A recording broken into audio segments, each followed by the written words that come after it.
Chapitre 19. C'en était assez pour une nuit. C'était plus qu'il n'en fallait pour 1 million de nuits. Et quand je suis rentré à la maison, je me sentais vraiment bien et détendu.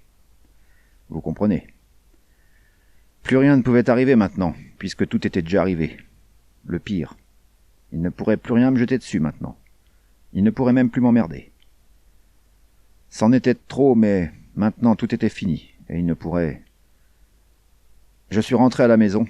J'ai lavé et j'ai nettoyé, tout en réfléchissant. En réfléchissant.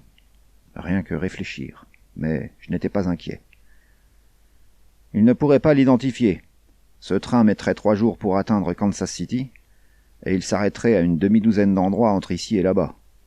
Il ne pourrait pas savoir où ça avait eu lieu, ni à quel moment on l'avait mise dans le wagon, ni qui elle était.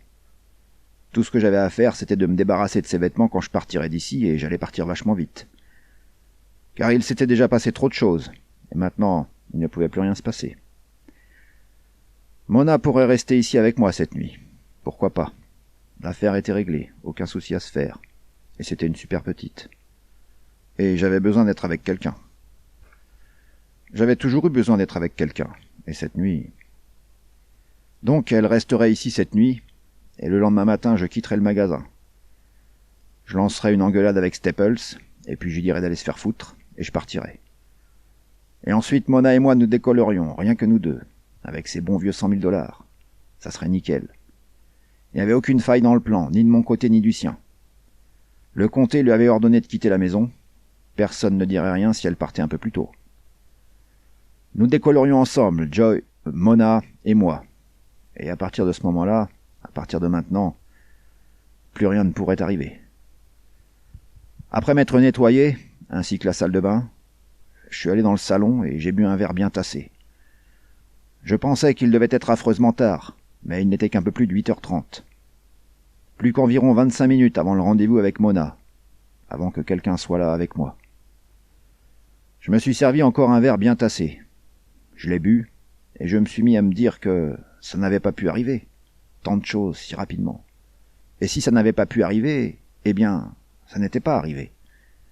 Et peut-être que je devais lui apporter un petit verre, puisqu'elle ne se sentait pas bien. Et je lui en ai préparé un. Et je l'ai bu.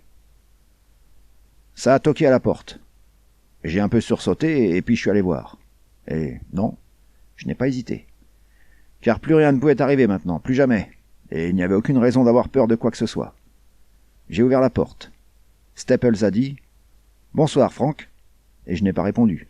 Je n'ai pas pu répondre. Et il est entré. « Eh bien, Frank, tu n'as pas l'air du tout content de me voir. Tu ne me proposes pas de m'asseoir » J'ai secoué la tête.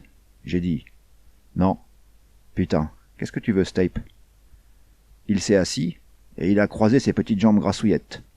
« Ce que je veux, Frank, eh bien, disons que je fais confiance au hasard. Je prends ce que tu as.